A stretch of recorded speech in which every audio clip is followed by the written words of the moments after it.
Salut, c'est Marion Cat. Alors aujourd'hui, j'avais envie de te parler du projet que je suis en train de développer depuis déjà plusieurs semaines.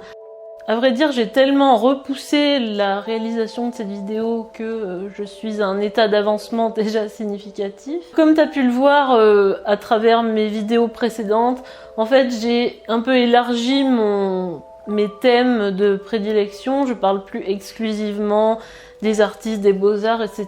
Je me suis plus élargie par rapport à ma prise de conscience récente que je suis au potentiel, surdoué, zèbre, tout ce que tu veux. Et donc j'ai envie de parler plus spécifiquement sous ce point de vue-là, sans forcément que ça devienne une chaîne sur cette thématique exclusivement, à savoir des tas de sujets psychologisants du genre est-ce que les zèbres ceci, est-ce que les surdoués cela, les X signes qui disent que machin, les zèbres et les pervers narcissiques. Non, j'ai pas du tout envie de tomber là-dedans. J'ai plus envie de continuer à te parler de sujets plus concrets, plus de la vie quotidienne, d'organisation, de minimalisme, de créativité, de développement personnel de manière générale, sous cet angle plus zèbre, pour que tu puisses comprendre un peu plus pourquoi je traite les choses de cette façon. En fait, j'avais décidé d'écrire un e-book sur le thème comment savoir si on est zèbre sans passer de test de QI. Alors bon, je vais pas développer tout ce que je pense de la question dans cette vidéo. Je pense que je t'en ferai une autre un peu plus détaillée sur la question. Mais en fait, mon but c'était de faire un petit guide pour savoir un peu dans la vie quotidienne, à travers des anecdotes, des expériences vécues, quelles étaient les situations pour reconnaître qu'on est zèbre, qu'on n'est pas comme tout le monde, etc. Donc je voulais faire un petit livre de 15 000 mots, donc à peu près 50 pages. Et il se trouve que, comme à mon habitude, j'ai déjà écrit beaucoup plus que ça. Et c'est un livre que j'ai envie de publier, donc soit sur Amazon, soit soit via un éditeur classique, j'ai pas encore décidé. Et donc ce livre gardera le même concept de comment savoir si on est zèbre sans passer de test de QI. Et je précise aussi que je vais pas rentrer dans des détails de psychologue, dans des statistiques, des trucs médicaux, parce que j'ai bien conscience que c'est pas dans mes capacités. Et puis surtout, c'est pas du tout ce que j'ai envie de faire passer comme message. Moi, j'ai envie de parler des zèbres au quotidien. Et donc, j'ai défini plusieurs parties dans ce bouquin. Donc, j'ai mon iPad sous les yeux, je te les donne.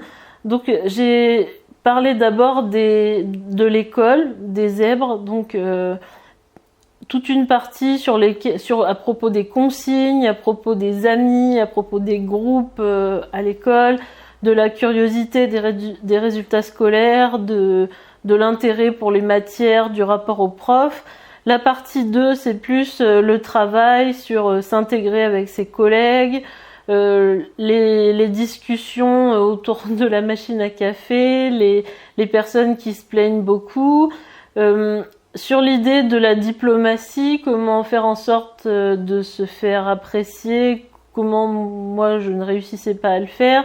Le fait d'être instable, de changer de job très souvent, tous les 2 ans par exemple, l'impression de ne pas trouver sa vocation, la lassitude au travail, aussi sur l'idée que c'est difficile de recevoir des ordres, d'être assis toute la journée, de ne pas disposer de son temps, de ne pas exprimer ses idées, le fait d'avoir un CV très hétérogène, d'avoir des tonnes de compétences et d'expériences différentes. Ensuite, la partie 2, c'était plus sur la vie personnelle, sur le fait de ne pas avoir beaucoup d'amis, tous les rapports amicaux et sociaux en général, le fait que les gens, moi et les autres zèbres, on paraisse prétentieux, hautains par rapport aux autres, l'idée qu'on aime parler de choses de fond, qu'on déteste les futilités, le besoin d'être seul, le rapport à la nature, aux animaux. Et puis, par rapport aux exigences et au perfectionnisme, le fait qu'on soit exigeant dans tous les domaines de notre vie, qu'on ait des idéaux élevés, et que on soit beaucoup dans la réflexion, dans la stratégie permanente. Et ensuite, par rapport à l'hypersensibilité, le fait qu'on s'énerve beaucoup sans que les gens comprennent, qu'on soit submergé par nos émotions, etc., etc. Ce qu'il faut savoir, c'est que c'est un livre assez évolutif et que le résumé que je te présente risque de changer un peu, voire beaucoup dans les semaines à venir. Et ce que j'aimerais te proposer, c'est de participer à ce bouquin. J'aimerais vraiment que ce soit un livre participatif. Et pour ça, je t'ai mis dans la barre d'infos, dans le premier lien, donc tu peux cliquer et tu vas découvrir ce résumé que je t'ai lu grossièrement avec plus de détails et les conditions de participation.